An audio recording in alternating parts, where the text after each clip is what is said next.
All right, we are headed to Bristol, Tennessee. Randy and Onyx and I were headed down there with Cleetus McFarland to run the Bristol 1000. We're getting things ready here. Randy brought the depth gauge once again to hang on the back of the Crown Vic. And we wanted to make sure they stayed dry. I noticed he put it next to the gold bottle, yeah. the large bottle, because we're flying south. So we're headed into the airport. There's going to be, Onyx, is it 30 Crown Vics again? I believe so. Maybe a little bit more, like 32. Some fun people, some that ran it last year, some that didn't. Brian Deegan's in the group, the C-Boys, side-by-side blog guys. Derek, Vice Grip Garage, he's going to be there. Oh, do we have the graphics? We need the box of graphics. Whoa. Yeah, we'd have gotten there and, well, they put graphics on the car, but we brought better ones and just about forgot them.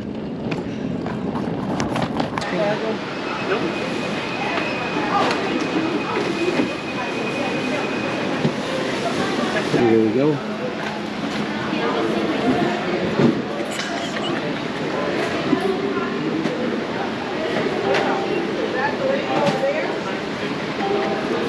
You'll have that on these bigger flights.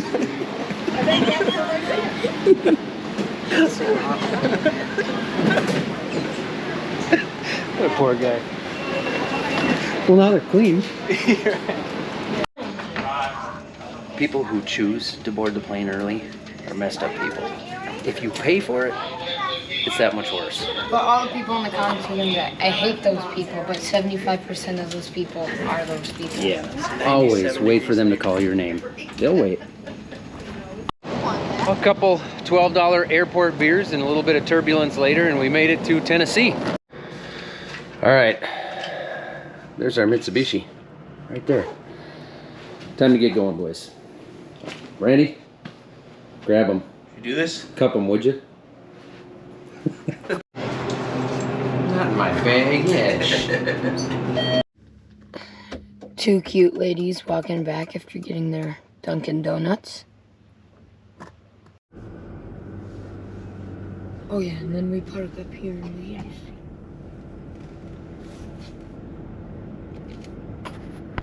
Welcome back to Bristol. The camera doesn't do this justice. They'd probably be mad if I took this around the track. What? I mean, do we... I mean, you're way better off asking for forgiveness. That's true. Yeah, I'm a farmer. I should be allowed to take this thing around and NASCAR track. This place is awesome. It's never not awesome. Did you see they parked the cars in the order they're going to finish? That's what I just said. Yeah. Yeah, I think that's a pretty good sign. It's all rigged, predetermined. So Brian is here. I'd shake your hand, but I got all kinds of super tuning stuff. But Brian from Desert Theory, the off-road guy that brought me out to Nevada and forced me into racing the Class 1. It was a hard fought battle to get him out there. It was, yeah. It was really, it actually kind of was. Well, they got big time updated cages in here now. Door bars, a much better seat. Better window netting. Better window net situation than we had last year. I think it's what about the same it, size seat as my car.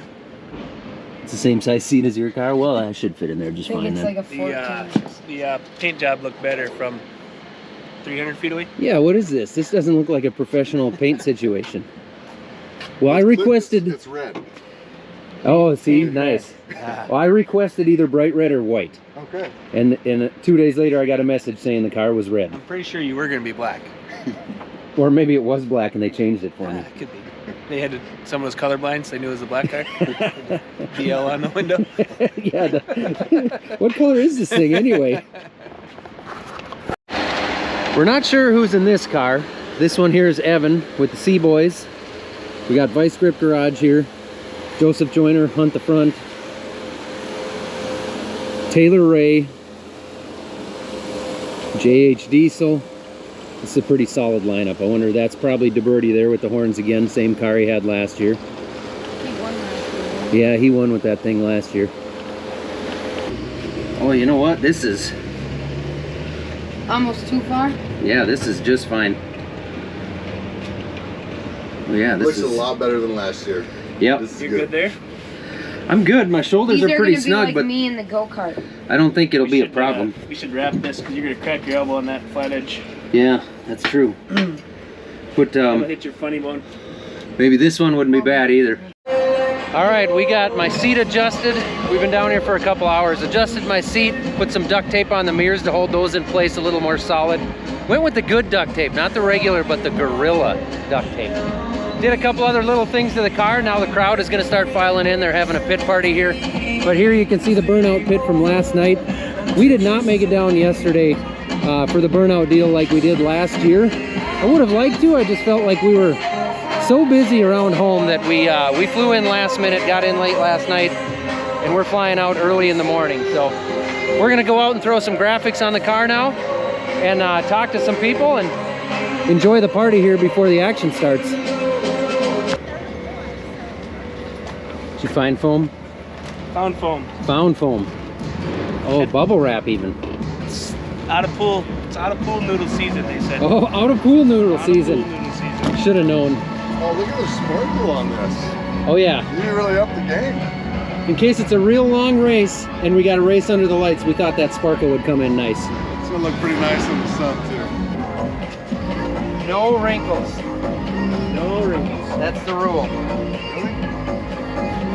You didn't get a wrinkle in yours, did you? Right there. Except for that one. That one's fine. It's not gonna stay.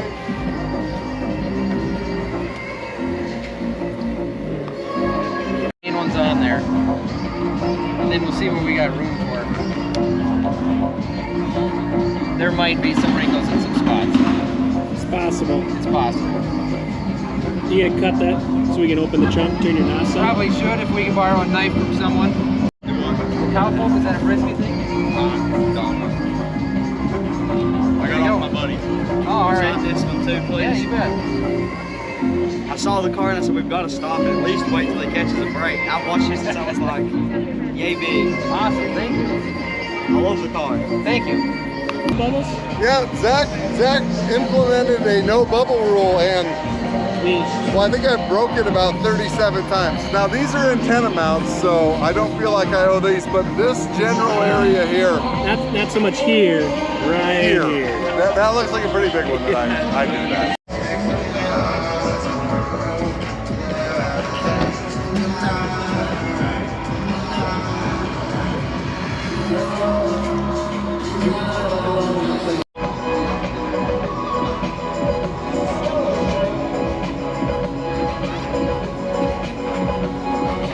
Easy now, keep us in the known wrinkles club. Oh!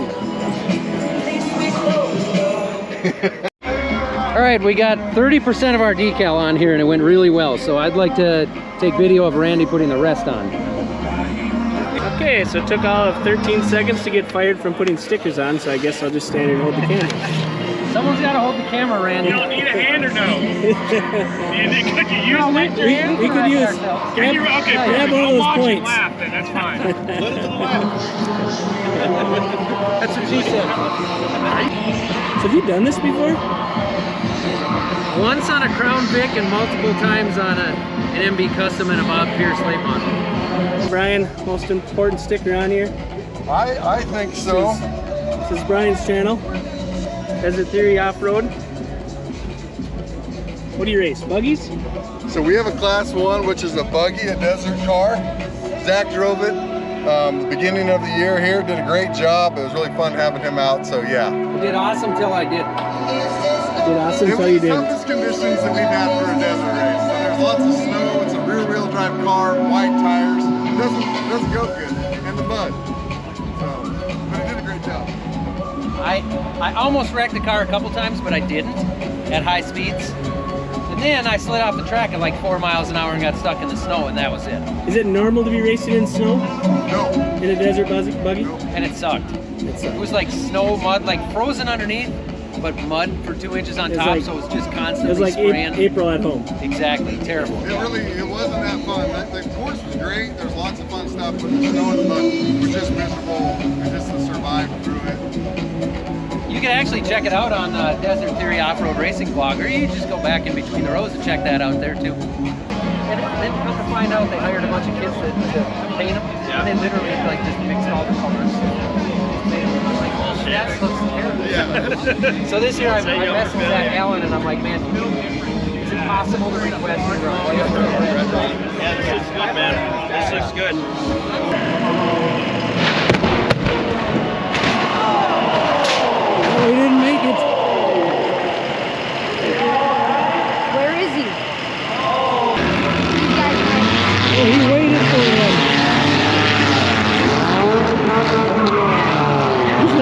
get through the second car. That is madness.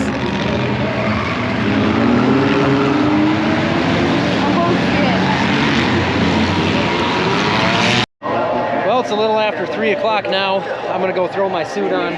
Our cars are lined up back here. The way this works, same as last year, so we're in qualifying groups. I'm in the last qualifying group, which I think I was last year too, which I'm fine with.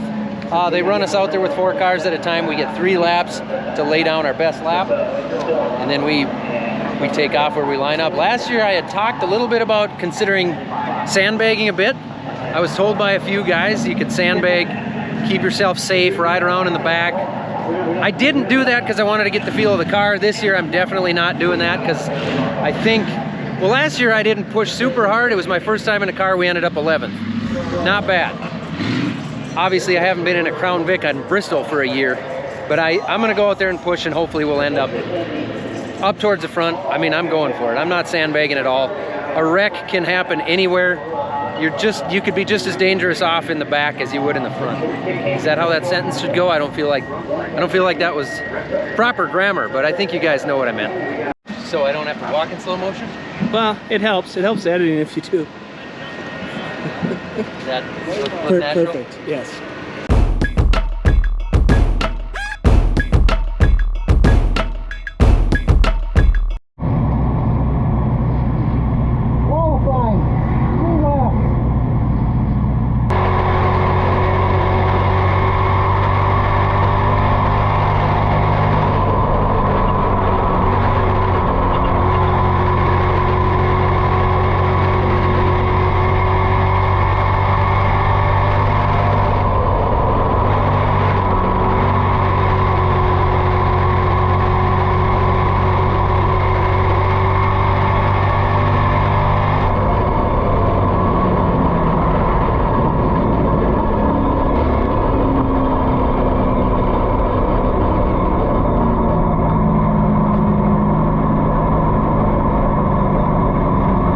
Our stickers aren't sticking the greatest on this awesome paint. It's a little preventative maintenance. We are now duct taping, or at least duct taping the hood graphic. We don't want this one to end up there.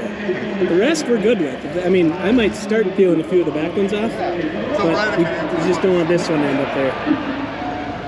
Plus, I added some paper towels on the roll cage up here. Zach's worried about hitting his head. Yeah, well, in case of a high-speed crash, there's some paper towels on the bar. Place 9. What's your feeling on that?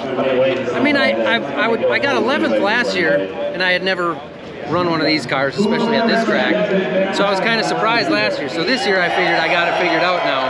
Sure. I'm going for it. I felt way better. I thought I did way better. I mean, I ended up nice. So you're gonna drive a little harder, or what strategy? I mean, I'm gonna go hard but pretty cautious for the first, I don't know, 10 laps or until we're spread out. And then honestly, I'm gonna ride around, feel the car out, just try to stay where I'm at.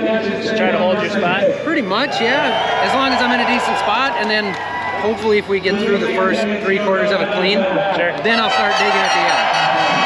Are you counting laps? No, I'm definitely not counting, but under caution last year they had the laps on the Colossus. Where's that? There he is. Millennial Farmer, dude, in the house. We don't do much with this guy. I wish we did more, but he shows up when we're in Bristol, so we're happy to have you. How are you feeling today, dude? You're in the fifth row back. Fifth row. Yeah, I'm happy with the way it went. It felt faster than last year because I kind of had some idea what I'm doing. This car just feels like it drives a lot freer than the car I had last year, but I'm okay with that. And I think I'm happy with this position, so hopefully we can get through it clean. Yeah, I mean, to be honest, I thought my car felt a lot freer. I think the track is just maybe a little bit slicker right now. Potentially it'll tighten up. I mean, we all have brand new Nitto tires, but it just does feel a little bit more free. You're not the first guy to say that too. So I think the track is a little bit dirtier, maybe a little slicker today, but I guarantee you by lap 30, it'll be probably pretty tight. So you're getting ready to harvest, huh? Yeah, so we farm up in west central Minnesota, for those that don't know who I am, and we're getting ready to harvest up there. We'll be doing corn and soybeans here in about 3 weeks. Nice. Corn and soybeans from Millennial Farmer. Check him out on YouTube. Got a lot of cool stuff. lot of cool machinery and things like that. And looking forward to racing with you today, buddy. Same here. See you around. Thank you. Turned on. It turned on Zach's go-go juice. Do not. It says do not touch. Yeah, I'd have to admit that I've been trying. I better not. All right, so they said you get about 15 seconds of shot. Or shot? 50 shot they called it? 50 shot? I don't know exactly what that means. There's a button on the dash. They said light. So they all have a light on them right there. They all have a light that flashes when you're on it. So you can see when the other guys are flashing. which we won't be able to see anyway, because there's spoilers in the way and it's bright as hell out here. Yeah, right. But get one bottle of NOS to use whenever you want through the track, preferably when you're wide open, or you'll blow your intake off. I think a lot of drivers that are looking to kind of make a name for themselves, great having Brian Deegan back in the field. You don't think Brian would maybe cause some impact or anything from what happened last year. I mean, Kevin's got a long way to go. There he is, Cleetus McFarland. Let's meet the starting lineup. Cleetus talked to them all, but we'll give you another full field rundown here. Starting on the pole will be the 88 of J.H. Diesel. Starting in second will be the number 10 of Joseph Joyner. Rolling off in third is going to be the 18 of Zach Walker. Ty Braun is going to start in fourth. Cleetus McFarland in the number 4 will start in fifth. And remember that the original sixth place starter, Kevin from KSR, is going to go to the back of the field. So everybody else is going to roll up through the rest of the field. So starting number 6, we got Ron Hoonigan. In the 8th position, we've got Connor Daly, right in the 8th position. See, that threw us all off here. In the 8th position now, we've got Millennial Farmer. Coming in at number 9, Brian Deegan. And then how about Leo from the side-by-side blog getting to step in for Nick Seuss here today. He's going to roll off from the 10th starting position. Feel what a sight to see. Green at Bristol. Let's get it, boys.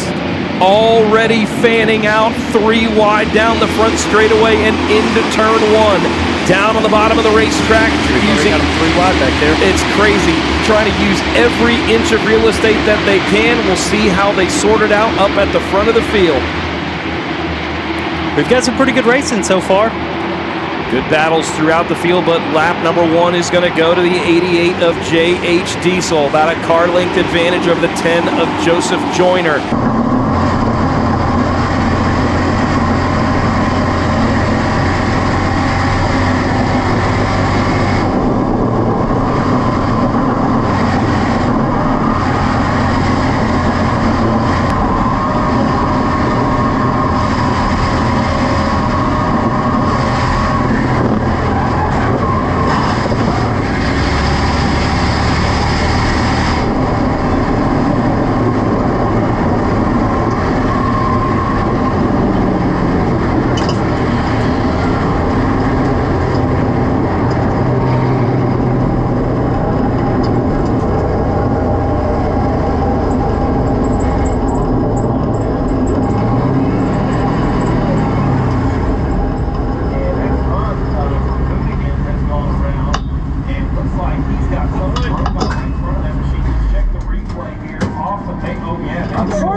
How'd it go?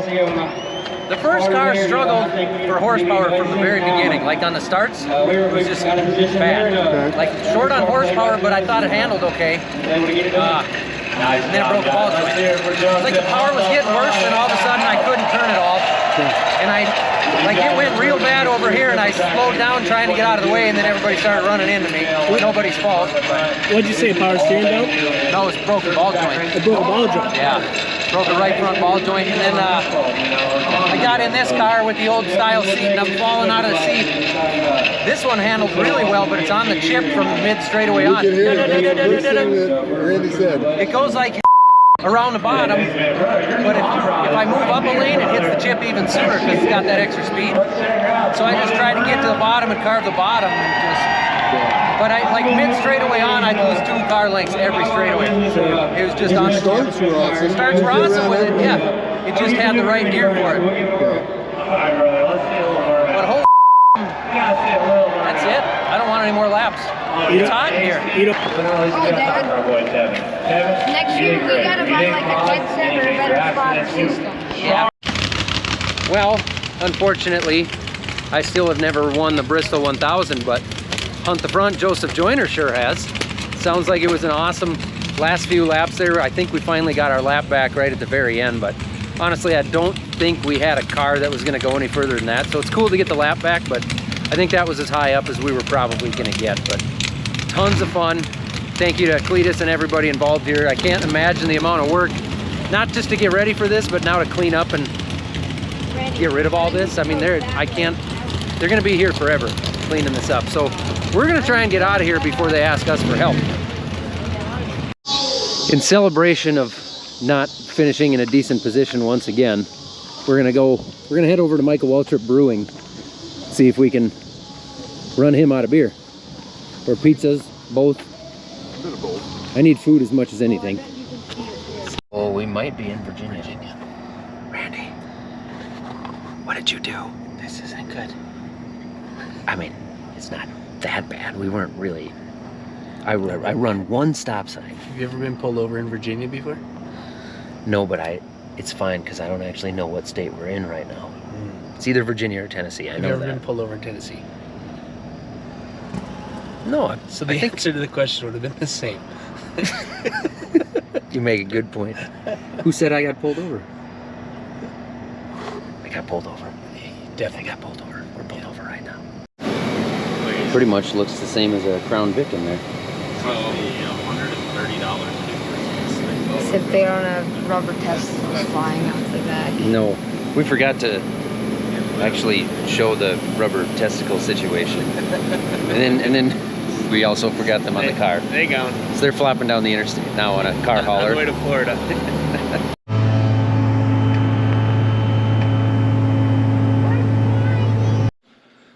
Well, that's it for another run at Bristol. I want to thank Cleetus and his whole crew, and Brian and Randy and Onyx. I know Cleetus's crew, I can't imagine the amount of work it takes to get 30, 35 Crown Vics ready and ship them over to a NASCAR track, to rent Bristol, to get a bunch of yahoos out there. So I just want to say thank you to those guys again for the opportunity, for letting me do that. Thank you guys for watching. Thanks to Becky and the girls for letting Onyx and I go out there. I know they were kind of bummed they didn't get to go with. So if we get an invite next year, Cleetus, I'm gonna have to bring the family out there again. That was a lot of fun, both times. So thank you very much. We're gonna finish getting ready right now to go up to Grand Forks to River City Speedway for the John Seitz Memorial. Onyx and I are both gonna be running 3 nights in a row there. And that's my favorite track, probably my favorite race of the year. We're gonna go see what we can do, see if we can make some trophies happen, bring some hardware back to this place. So thank you guys for watching. I appreciate it. Keep it between the rows.